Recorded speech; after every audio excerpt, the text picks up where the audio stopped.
Hey, Foot Clan. Today's show is brought to you by JoinTheFoot.com, our exclusive fantasy football community where you can share your trade questions, your waiver wire questions, your start and sit all week long, and get access to exclusive fantasy footballers content you can't get anywhere else. So check it out, JoinTheFoot.com.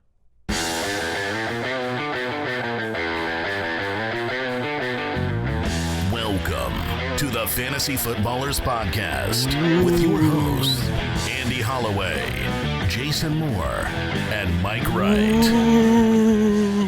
Things are getting spooky. It's almost Halloween. We have to do something. Oh, I like it. That's it. That was all I got. Was that the official voice of the Reaper? Could you do that for me? Yes, that is the Arian Foster, you coming with me? He turned into a really old man at the end. Well, he's been around a very fine line. He's been around a long time, Mike. It's a very fine line between old man and Grim Reaper. They're very narrow. Like Jason said, he's been around a while. Your voice box. Forever. All right, welcome to the Fantasy Footballers Podcast. We're back again. We've got a great show for you today. We have Christopher Harris from the Harris Football Podcast. Great friend of the show. Joining us for part of the mailbag section today, so we're excited about that. Today is mostly a mailbag show. We're answering questions from listeners, getting you ready for Week 8 of the NFL and fantasy football season. Let's see. We've got our Twitter. You can go follow us on Twitter, at the FF Ballers. You can follow Jason at JasonFFL. Follow me at Andy Holloway. Follow Mike at FF Hitman. Yeah. Because his regular name isn't in his Twitter handle. He is just FF Hitman. Because I have left that world behind. Yeah. Your old life is done. You can also find us on the web, thefantasyfootballers.com. This is where you can go and submit a fantasy football question to us for the mailbag show, as well as anything you got going on during the week, including your urgent trade questions. We can help you out. Let me ask you guys this before we get into the mailbag. Quick question for the day. And this is a good one because we need to talk about it. Having only passed for more than 300 yards once this season, is Matt Ryan still a quarterback one? How confident are you in starting Matt Ryan? Because this is the Devontae Freeman show. You know, I believe right now Matt Ryan is number 12. If you're in a 6-point per passing league, he is number 12. 6 points per pass? So, 6 points for every pass. You don't even have to complete it. You just take the pass. All right. Which in our league is slightly, by slightly I mean 0.3 points ahead of Alex Smith. So here's what I see Matt Ryan as. Matt Ryan is a very, very capable streaming option. He is not a guy that week in, week out is going to be someone you want to start. However, you drafted him to be a starter week in, week out. Most people who have him play him week in, week out as a starter, and they're afraid to stream someone like a Ryan Tannehill ahead of Matt Ryan based on matchups. But I say, Kmosh! I've got a wild theory on Matt Ryan. Normally with streamers, you say things like this. I believe that he's start-worthy in the right matchup, right? Mm-hmm. Okay. I do not have that philosophy with Matt Ryan. I think it is almost the opposite with Matt Ryan. When they have a matchup like this past week with Tennessee or upcoming here with Tampa Bay that Devontae Freeman can have success in, I think you're going to see a different Matt Ryan. I almost think Matt Ryan is a better streaming play in a game that's going to be what we perceive to be hyper-competitive, and they're going to have to lean on him, not in necessarily garbage time, but just in a situation, okay, we need a score. Let's go down the field. Let's get Julio Jones the ball. We would have expected the moon against Tennessee, and we got Pluto or something. What I will say is he's been very consistent with his, especially with his yardage. He's essentially throwing for he's over 250 a game, which that's good. That's good enough for me as far as quarterback production. He's not getting the multi-touchdowns a game. The game against Washington, he had no touchdowns and 2 picks. The interceptions are kind of concerning at this point. Some goal line interceptions as well. And I know Ryan's been one to he throws them Yep. on occasion, but he already has 6 on the year and 2 fumbles. It's just the turnovers are what is really killing Matt Ryan. let me ask you guys this before we move on to our mailbag section. Put this in perspective for us. This week, Matt Ryan against Tampa or Ryan Tannehill against New England? It's a good question. I think I would take Matt Ryan against Tampa. Okay. Yeah, I would. Matt Ryan is at home.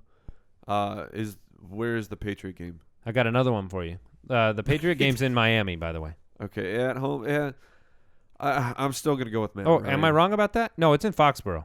I am wrong about that. Well then, yeah, it's in Foxborough. That makes it a little bit easier. Matt okay. Ryan. Matt Ryan against Tampa Bay or Matthew Stafford against the Chiefs? Ooh, I like that one. In London. Oh, is that a London game? It I is. didn't know. Again? Yeah. Come on. We're over in London every week, baby. You know, you've got some coaching changes, which normally gives you a little bit of a shot of adrenaline. You got a terrible secondary. I would take Matthew Stafford in that game. I'd still take Matt Ryan. Give me Stafford. You guys want to water bet that one? Really? Me and you? A twofer? Well, because me and you are together on Stafford. Bert, you want to get nuts? Let's get nuts. Let's get nuts. Yes. Now that's Waterbed. That's not quite the Bermuda Triangle because we would need 3 players to have done that. Yeah. So I'm just throwing that out there. Nobody even knows what I'm talking about. So, Not all right. We're going to get in the mailbag here in a minute. That's why it is very rare. You'll find out. Yeah, before we get into the mailbag, want to take a quick second to thank SeatGeek, one of our best sponsors. If you, the NFL season, it started, it's here. We are midway through. The games are great to go to, and SeatGeek is the place to get your tickets for this week's game. We used SeatGeek to get to the Monday Night Football game last week. And it was awesome. It was delightful. 2 nights ago. Yeah, if you enjoy going to the game, which you're listening to a football show, you love going to big games.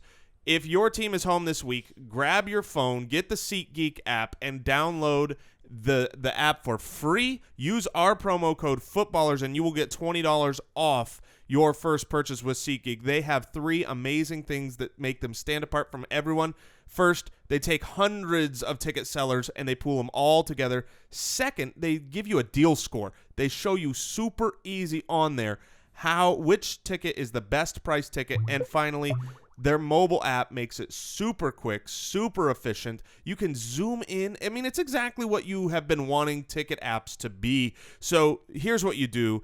To redeem our promo code and save $20 off tickets, download the free SeatGeek app today, enter promo code Footballers, and SeatGeek will send you $20 once you've made your first purchase. Every ticket purchase on SeatGeek is backed by a 100% guarantee. Go download SeatGeek today. All righty, let's go ahead and get into the mailbag. Mailbag. All righty. That was it, man. I wasn't sure it was going to come out. It did. The eagle has landed. Yep. All right, the fantasy footballers are excited once again to bring in a friend of the show and one of the top minds in fantasy football, Christopher Harris. Welcome back, my friend. Hey, guys. Thanks. It's always fun. I love having you on our show, and it's super excellent to be on yours. Thank you. Absolutely. And you can check him out on Twitter at Harris Football, and you definitely want to check out his podcast, the Harris Football Podcast, one of our favorites. We have a lot of listeners of our show that say, you know, they either heard about us on his show or vice versa, and they listen to both of them a lot. So we also recommend his show very highly. And so today we're going to have Chris on, and we're going to go through some mailbag questions from the Foot Clan. We're going to bring Chris in and get his opinion on some of these. So let's go ahead and kick it off. You guys ready? Yes. Let's do it. All right. This is a good one. Zach from Minnesota wants to know, he said he picked up Big Ben off the waiver wire. Well, that's nice. And someone dropped him during a bye week. Now, if he's ready to go in week 8, now we know he's ready to go in week 8. Do you start him against Cincinnati or do you start Tannehill against New England? This is for me. Sure, we'll kick it to you first, and then we'll jump in. So you're lobbing me a softball. There you go. I know. We'll start that way. That is not a problem. Big Ben should be back on the field. I don't care if he's got one knee. As long as he's active, he's your guy. You're not going to know perfect information before Tannehill on Thursday. I have enough faith that Big Ben will play. Was close enough to playing this past week, and even if he can't go, I have a suspicion that you'll be able to get the Tannehill versus the Patriots equivalent off the waiver wire. Fair enough. Do you guys agree? Oh, I completely agree. I mean, we've been dying for Big Ben to get back out there. What was nice to see was we actually got some sweet Antonio fantasy action this weekend from Landry Jones, so that the excitement for me is building for Big Ben, and that coming off of just seeing how the team is playing, getting Big Ben in there, that the Steelers are going to be just back to nastiness. Yeah, and they are at home against Cincinnati. Now, a follow-up, Ryan wanted to know Drew Brees or Big Ben. We're sticking Big Ben, right? I think personally, I think this question is easier. Yeah. So really, Chris, what do you think if you had to play Drew Brees or Ryan Tannehill this week? I think that's a better question to me. Yeah, it is a good question, and I haven't fully formulated my ranks. They're still percolating in my lower intestine, I suppose. Yeah. And I think I'm still going to say Breeze, but I also acknowledge that I might change my mind. I'm not trying to say that I think the Patriots defense is all that good. In fact, we saw Jet receivers really running free in that game, but there's a little Belichick trust there that, Belichick against a West Coast offense, I know exactly what he's going to do. It's play everybody tight, make Tannehill beat you down the field, make sure Lamar Miller doesn't get off, make sure Jarvis Landry can't make his bones with the 2-yard passes. And, Tannehill really hasn't proven that he's ready to beat a good defense down the field consistently. Yeah, I definitely think that New England is going to be able to tackle better than Houston last week. Oh, my God. So. Was that not the worst thing you've ever seen in your life? It's just, you never want to say that pro athletes quit, because I think that's perilously close to narrative and getting inside guys' heads. And it's not like some guys don't quit. I just don't think we know it. We're never really going to know for sure. But boy, if you ever wanted to show film of somebody who looked like they were quitting, wow. Yeah, it was atrocious, just absolutely atrocious. So let me follow that one up with a question for you, Chris. What is your kind of philosophy on like the transformation in Miami? Is this something, what is your take on the new coach and what's going on there?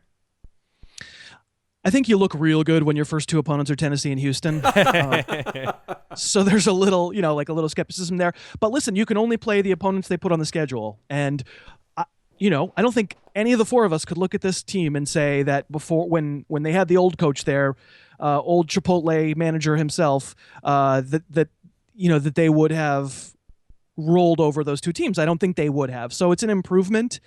For me, the big story is Cameron Wake, and Sue waking up a little bit in this most recent one. But Cameron Wake has given the Patriots a big problem for years, and New England's offensive line is a big old mess. And the Jets did a nice job taking advantage of it, and I think Cameron Wake will too. I'm a little less sold on the offensive transformation, but I think the defense might be for real. I completely agree with the defense. I love them coming into this season. We gushed several times, and I still have nightmares of being at an Arizona Cardinal game, watching Cameron Wake, I think, roll off at least 4 sacks in a game. It was just he was a nightmare, and he really, really jumped on my radar at that point, and I've been following his career. So the beginning of this season was just what was going on? Nobody on that line was doing anything, and like you said, Cameron Wake is revitalized, and I'm buying more into the offense of just of a coach saying, "Hey, Lamar Miller is pretty decent. Maybe we should try and get him the ball more than once every 10 snaps." So, which I think will really help a guy like Tannehill. So I'm let's say 1 foot in the water. What if this will be a test for them this week? Obviously, yes, on Thursday night. So, let's go ahead. I still have some sadness. Did you guys ever hear Cameron Wake could have been an Arizona Cardinal? Yeah, I've heard the stories. Yeah, before the Super Bowl. All right, Pedro in São Paulo, Brazil. Bonjour. There it is. All right, let me ask you this, Chris. Tony Romo is on waivers for Pedro here, and is he somebody that you would stash on your bench, therefore roster 2 quarterbacks, because of what he'll be when he comes back? So what, we're getting him week 12, we're assuming, and it's actually against Miami, is that right? Is it 12? I thought it was 11. Oh, maybe you might be right. Maybe it's 11. So, I don't. It is I don't against mind. Miami in 11, though. Yeah. Okay, it is Miami in week 11. Yeah. So, I would say, very much depends on the league format. I think in a 10-team league, it's awfully tough to justify carrying a second quarterback when you're having to fill in bye weeks, as these bye weeks are still going along. But then again, as the season gets later, more and more buys have passed. you don't need to be hanging on to the guy who might get 10 touches, and rescue you that week because he might, you don't have to roster Andre Ellington, to speak of the Cardinals right now, relative to Tony Romo, because just the workload isn't there. So I am all aboard as the season goes along. You want those potential league changers on your bench just in case they come through. It obviously comes down to what the opportunity cost is, though. Would you guys agree with that? Absolutely. Yeah, I personally wouldn't roster Romo right now. I don't. I agree with it. Just the bye weeks. I mean, looking at some of my teams, because the system rolled over, so now I can see my matchups. I got some nasty looking buys, and you have in week 9. Week 9 is coming, people. Yeah, Seattle and Arizona on by that week. Beware. It's not just them. Basically, half the league is on bye. 6 teams. Yeah. So that's coming up. And I can't hold on to Romo if that long. Maybe in 2 weeks, if he's still there, I'll think about it. But just right now, I can't do it. Okay, let me. I've got a couple of listener questions here. They are rest of season questions, and we're gonna put these in the 12-team standard league context here. But Ryan in Boston wants to know: Would you rather have LeGarrette Blount or Danny Woodhead rest of season in a standard league? Okay. What are your thoughts there, Chris? We'll start with you. It's just like don't. Anytime you can get rid of LeGarrette Blount, you do it. I'm not far off on that. It almost didn't matter what the second name was.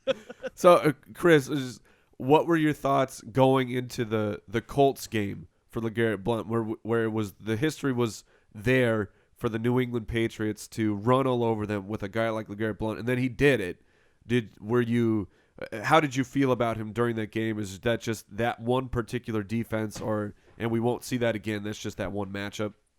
I'm guessing we'll see it again 2 weeks hence when they play Washington. That there are going to be games where LeGarrette Blount is useful, but I don't think he's worth rostering for those games. I think he's a trash bag. I think he's a really bad player. Honestly, if you lined up the worst players in the NFL, I think LeGarrette Blount is part of it. He's terrible at football. Yeah, but he's getting into the passing game now, Chris. Yeah, he caught his first touchdown. Yeah, that was real nice. While I would definitely roster Blount personally for those upcoming matchups that you could, have some good opportunity, I definitely would rather have Woodhead here. Just from a consistency standpoint, it's really tough to pull the trigger on putting Blount in your lineup, not knowing if maybe he'll only get 3 carries when the other running back is gone. So and look, if the Chargers are going to continue in this consistency of being terrible first half. A terrible first half football team like they were against the Packers and last week against the Raiders, and there's all this makeup that they have to do. Danny Woodhead is going to feast. Even if it's standard, you don't get the point for the catch. You still get points for the yardage, and Danny Woodhead is going to see a lot of work if that continues. Okay, so Sam in Germany, this is maybe a little bit better question because LeGarrette Blount's not in it, basically. Rest of season, Doug Martin or Latavius Murray? Oh, that's great. That's a good question, and my guess is I'm still going to say Latavius Murray, even though Martin has been spectacular for a couple weeks in a row and has been my binky for like 3 years running. My fading years of the ESPN were very much marked by my love of the muscle hamster. Doug Martin's injury problems are not directly related to my no longer being at ESPN, but they're really not. But my worry with Martin is just he'll get hurt. You can't really predict injury, but I've seen what it looks like. The second this guy even has anything nagging with his legs, he just isn't the same player. The tape on him is wonderful right now, but it doesn't look wonderful as soon as he starts hobbling around or even, doesn't have that explosiveness. And so I'll probably continue to say Latavius Murray for the athletic potential. I felt like we lucked into a touchdown while the game was still at question against the Chargers last week. But you could sell me on Martin. I think Martin's probably playing a little better right now, but I'm just looking down the road worrying about health. How did you feel about Jameis Winston this week, Chris? With that, the touchdown pass to Evans was spectacular. But overall for the whole game, how did you feel on him this week? Just looked like a rookie. Looks like, that team makes so many mistakes. I think they had 16 accepted penalties in that game. That's bad. That sounds like a recipe for Kirk Cousins coming back from 24 down. back-to-back roughing the passer calls. Back to back. Wow. I did not catch that. Oh yeah, That takes skill. It does. It really does. And like clearly, it's not Jameis who's committing those. I think he's probably telling the defense though. Kill that guy. I think Jameis has his moments, and I do think he knows where to go with the ball. It's not a Blake Bortles situation where Blake Bortles just doesn't know where to go with the ball. He really doesn't have a concept. He's a good athlete, Blake Bortles. He's got a terrific arm. There are throws where you see a lot of future in him, but in general, he just isn't making progressions, and it's a lot of empty calories there. Whereas with Winston, I think you can see a future. You can see a future where the mistakes are fewer. His accuracy does need to get a little bit better, but he seems to be working within the context of an offense. I'd be interested. Do you guys feel the same way? Yeah, I completely agree with that assessment. I just really wanted to get your opinion after that. I have that the Evans touchdown just replaying in my head of how it dropped in perfectly for him. So for the question though, back to Doug Martin versus Latavius Murray, give me your thoughts, Jason. I actually really am a big fan of both of these guys the rest of the season. I'd trade for either, but Doug Martin, to me, he's looked great. He's done it before, and while he does have a little bit of an injury history, I'm not as worried about that going forward just because you don't have it right now, and we can't predict that. And his strength of schedule. Tell Arian Foster that. Well, if we're talking about Darren McFadden or someone like that, okay, well, there's a whole lot more data for the injuries. But with Doug Martin, his schedule coming up is just so incredibly beautiful. Pretty much from here until week 16, I believe he only has like one somewhat difficult matchup against the Rams. Everyone else is just pretty much the bottom half of the league, and so I expect Martin to keep up the numbers he's putting up, and right now that's pretty much RB1. All right. Let's answer a question from Drew in Wine Country, California.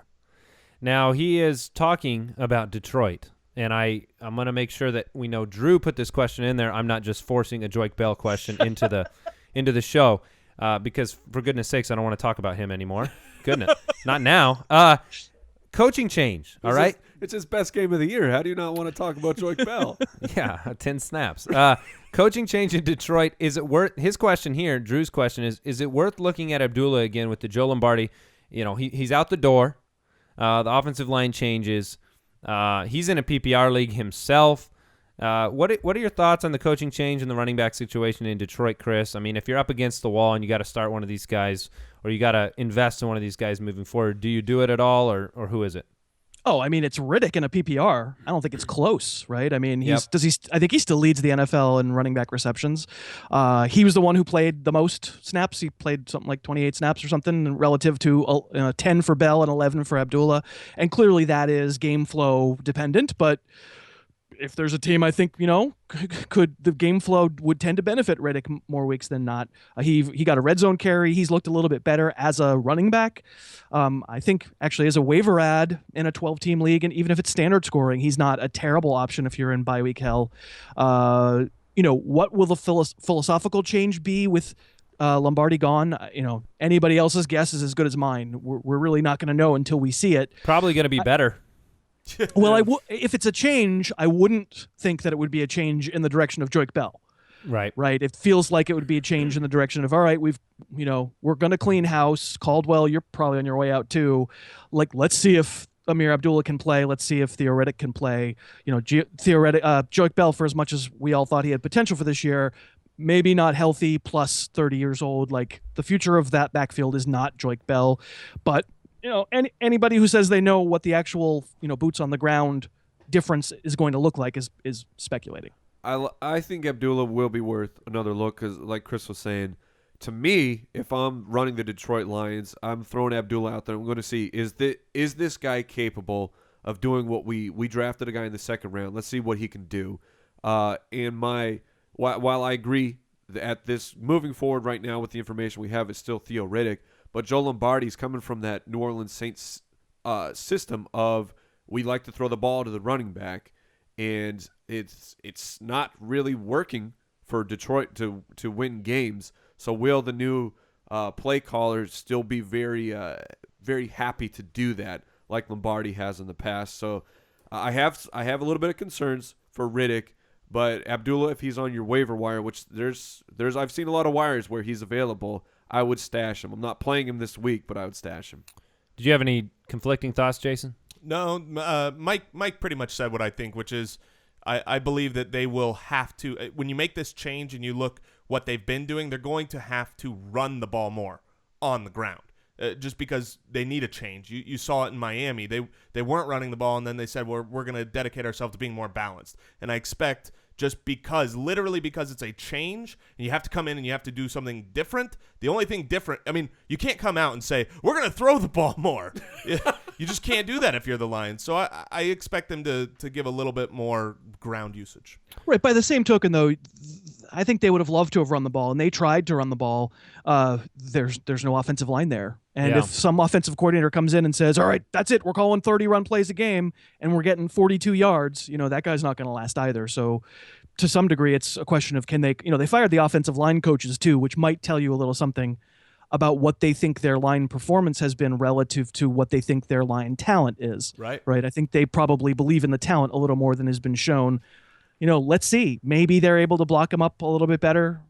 We've certainly seen Miami turn it around. We've seen Seattle turn it around offensively with their line. We've seen the Eagles look a little bit better blocking. It's not impossible to make improvements, and that would be very welcome. And just for our listeners, they have a matchup with the Chiefs this week in Arrowhead. So, not the most ideal situation for that transformation.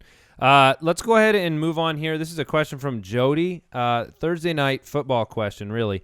Who would you rather start on Thursday Night Football, Rashard Matthews or Brandon LaFell? Ooh, the garbage can, Brandon LaFell. Did you see that Vine by chance? Oh, yeah. It was. Okay. I'm in Massachusetts. It was on TV. It wasn't just on the internet. It was on TV. Oh, my goodness. Now, you are a Pats fan, right? Is that your team? Am I correct? It is. It's the team of my youth, indeed. All right. And believe me, they were bad in my youth. It was not a fun youth to be a football fan. I think the answer is LaFell. Rashard Matthews is a product of West Coastness, and that's good because West Coastness isn't going to go away. But he's too takeawayable, against a competent defensive game plan. That short stuff is just too easy to get rid of. Just you're going to see a lot of zone from the Pats. You're going to see a lot of press. And I just don't think those short throws are going to be there. And Rashard Matthews is really, that's what he is. What we're sort of the hue and cry that's being sounded in Patriots Nation is at least the workload was there for LaFell. And it's not like Aaron Dobson is any better. So, I think they're going to continue to throw it to him. When you get benched for Dobson, that is not a good sign. But I think all will be forgiven. Now, Butler up in New England, your DB, is he shadowing people or is he just doing kind of a half of the field? What's his assignments been lately? If they were using him as a shadow, that would be a bad strategy. He's not playing that well. He's okay. He's not as good as Patriots fans think he is. He is not by any stretch an elite corner. He's not a top 20 corner in the NFL right now. It's ironic for the guy who made the big ball hawking play in the Super Bowl, but his ball skills are terrible. He's been in position to make plays on the ball. His positioning's all right. He just lets people catch it. It's funny. I don't know if you guys saw that play as the Jets were driving, and it was a third down, and they wound up throwing it to Devin Smith down the sideline, which was not a good. He was covered. I did see that play. Malcolm Butler was on Eric Decker. Eric Decker was at the sticks, wide open, because he really ran Butler through the ringer most of the day, and Fitzpatrick for some reason took the long throw, which was a stupid mistake. They don't use him as a shadow, and it's good that they don't because he's not as good as everybody, or at least Patriot fans seem to think. Okay. Thanks for that perspective. Yeah, sure. No, that's good stuff. Let's go ahead and We got one more? Yeah, let's go ahead and talk about this is one from Lucas in Green Bay, and it's a Barnage question. Yeah, Mac, because they don't get better than Barnage questions. Before we get into Barnage, so Chris, we're having a heck of a time over here nicknaming Barnage, and nicknaming is what we do. That's basically our show is just trying to find a funny That's really name for all people. Yeah, that's it. So maximum Barnage is what we've been going with. Is there anything better boiling over there at the Harris Football Show? No, but I haven't put that much thought into it. I will say on Twitter and on today's show, I did refer to him as the Devontae Freeman of tight ends. That's very fair. I heard Barnyard Dog today too. Barnage, that's all right. Not too bad. Not too bad. But this Lucas wants to know: can you start playing Barnidge over other tight ends such as Kelsey or Olsen? I know my thoughts on the matter, but let's kick it to Chris on this final question here. I think he probably belongs in the same tier, in the same conversation. And, when you're talking about tight ends, why not just ride the hot hand? And he can, speaking of hot hand, a one-handed catch that was just utterly brilliant in that game. Got over 100 yards, didn't score a touchdown, so obviously cuttable, slacker. Yep. Just like Devontae Freeman. Especially tight both ends. They don't score touchdowns. You cut them right away. That's right. Devontae Freeman, same thing, gone off the roster. No, I think he belongs in the same tier, but I don't think he's, I don't have to say I don't think. He is not as talented as probably 15 of the tight ends in the NFL. He's just kind of another guy who's found himself in a wonderful situation, and I don't mind riding him for as long as he wants to continue to, go on this skein. It's not going to last all year because it never does. 30-year-old journeyman. I believe you have some familiarity with him. Like, he's okay, but he's I'm not using him over Olsen or Kelsey.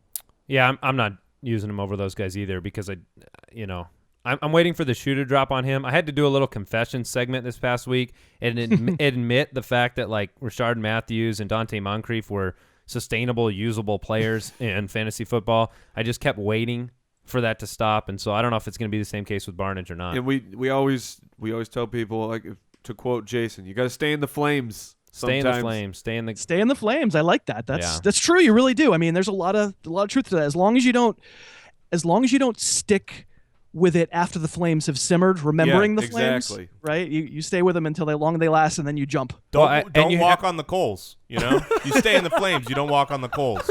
It's perfect. I love it. And you have to wait for there to be flames too. Don't chase the points after a 1 week burst from somebody. Let them establish themselves for a couple weeks, and then hop in.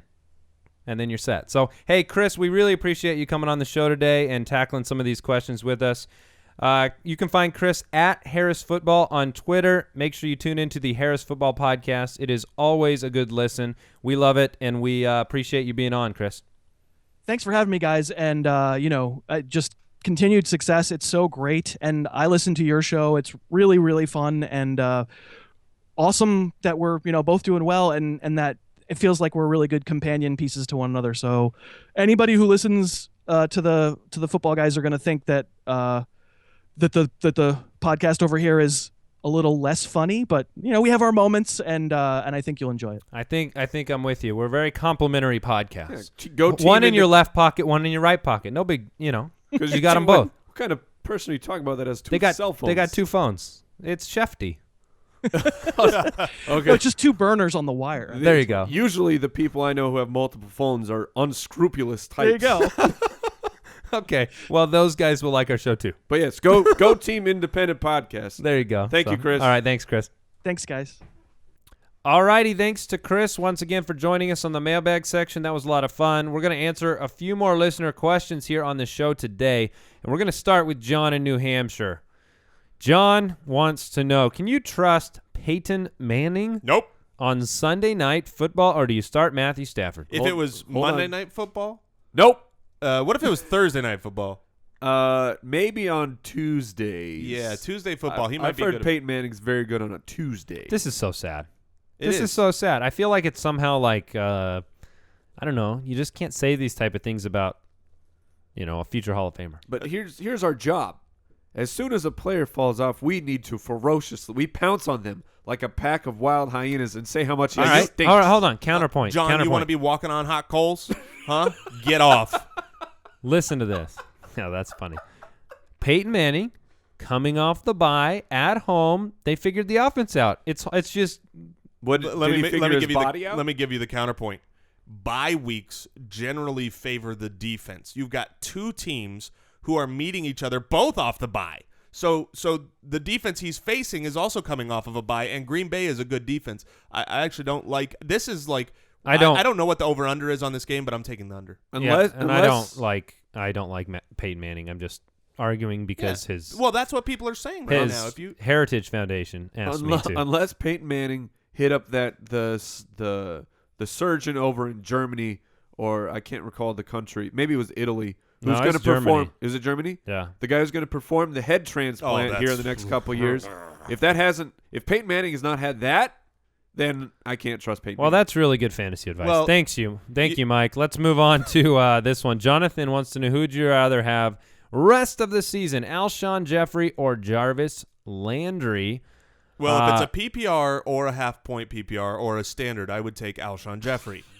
That's bold, though, because Jeffrey's had injury history. You're riding on the coattails of one good week. I think perspective is better than hype. Okay. Who would you take, Andy? Rest of season, Alshon Jeffrey or Jarvis Landry? I would take Alshon Jeffrey. Okay. Now, I agree. He has an injury history. He's had the calf that's been a problem. However, he was really careful in coming back slow, to the point where he was annoying Chicago. And us. But he is on a contract year, right? He is wanting to perform the rest of the way, and he didn't want to come back too early. So I'm definitely taking Alshon Jeffrey. And Alshon has, sure, he's got this recent history of injury, but he also has a history of being a monster. Yeah. So I will go with Alshon Jeffrey. All right. Follow up here, guys. Jarvis Landry. This is from Ben in Cary, North Carolina. Jarvis Landry or Dion Lewis in the flex this week. They both play on Thursday Night Football against one another. Let's pretend Lewis is healthy or at least playing and active. Man, that's a great question. That's very tough. Eek. What does anyone know what Landry's what were his targets? I suppose they were low. I feel like Tannehill didn't throw very much. Well, Landry, I mean, that game was a little bit different. He had 5 receptions, but they didn't need to throw for a while. I would still lean with Jarvis though. I'll take Jarvis. I agree. Despite Harris bringing up probably a very good point as someone who watches a lot of Patriots coming against the West Coast offense, I still feel like there's going to be enough production. You've seen week after week after week, offenses, even if they've struggled, have to put up a lot of points to come back against New England. So I think Landry's a good play here. All right. Let's go ahead and go to Ed in New Jersey. Who would you rather have rest of the season, John Brown or Martavis Bryant? Oh man, that's a conundrum. That is, wow. They are very similar players. Pretty easy in terms, not physically. I mean, like they're fairly similar in. Okay, they're both not technically the one. They both big play potential. They both can score touchdowns. They both could disappear at a certain game.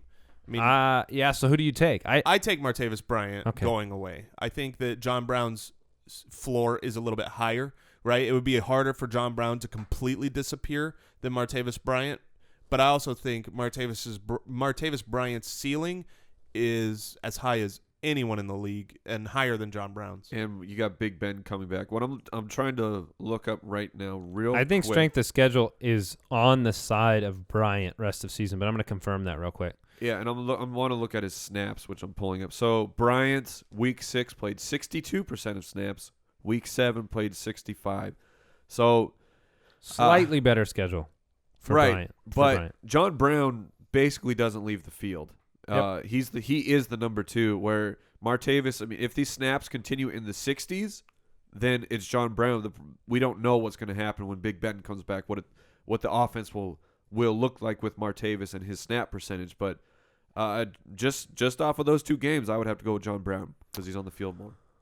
Yeah, and it's close. That's what we said. It was very close. I'm going to lean Martavis Bryant. I just think we haven't got to see what he is in his second year with Big Ben, and the talent is overwhelming. If Landry Jones can make him, fantasy relevant, then Big Ben's going to go to town, especially with that deep ball. But yeah, it's close. So Artis in Massachusetts, would you rather start Brandon LaFell, Mike Evans, Martavis Bryant, or Stephon Diggs? Good option. Who would you rather start out of those 4? Mike Evans, Brandon LaFell, Martavis Bryant, Stephon Diggs. I assume Vincent Jackson's injury. For me, I would rather start Mike Evans this week. It seems like a good week for a lot of targets going his way. Yeah, I would lean Evans right now. So who's number 2 on the list? Probably Bryant. It might be LaFell because as much as the Miami. Where's the Stephon Diggs love? Well, Stephon Diggs. What? All right, Andy, you rank the 4. Put them in order. I would put them in order of. That's for this week, right? Yes, of course. All right, so Mike Evans, Stephon Diggs, Brandon LaFell, Martavis Bryant. Wow. So Stephon Diggs in 3 weeks has surpassed Martavis Bryant. I believe Martavis Bryant's played 2 weeks of football. That's ironic. No, but yeah. Martavis, he has a history of. Literally, I qualified this, right? Extra qualified at the beginning. Yeah. This week. I don't like Martavis Bryant with Big Ben coming back. I'm taking my odds on staying in the flames with Stephon Diggs than I am Martavis Bryant against Cincinnati. I mean, that's just big. I don't think Cincinnati's going to give up a ton of big plays to Pittsburgh in a divisional matchup. Well, you only need one. Yeah, but Stephon Diggs' baseline is much safer to me. Okay. Hey, I mean, I'd be happy to bet Stephon Diggs, Martavis Bryant. I haven't broke down my rankings. So Okay. I'm not gonna, no, it's not going to happen. Well, okay. Well, you're calling me to the carpet on it like he surpassed him. It's not an absolute. It's this week, which is what I said. This week, I like Diggs more. I would rank them Mike Evans, Martavis Bryant, Stephon Diggs, Brandon LaFell. I don't fine. trust Brandon Totally LaFell fine. right now. All right, we're going to do one more here. Jake in New York. He needs a Week 8 flex start. Stephon Diggs, Devontae Adams, or Darren McFadden. So you got Darren McFadden presumed to get the lion's share, but he's going up against Seattle. Yeah. Devontae Adams coming back. It's against Diggs. This one is Diggs. It's Diggs with McFadden very close, but the matchup is what kills that one for me. Yeah. Devontae Adams, you cannot start. I couldn't imagine starting Devontae Adams considering you haven't seen him do it yet, and he's going up against the best defense in the league. Fair. So let me get another one in here. Would you rather drop, this is from Phil in Chicago, would you rather drop Matt Ryan or Ryan Tannehill? Would you drop Matt Ryan for Ryan Tannehill? Oh, I'm sorry. Yeah. I mean, no. No.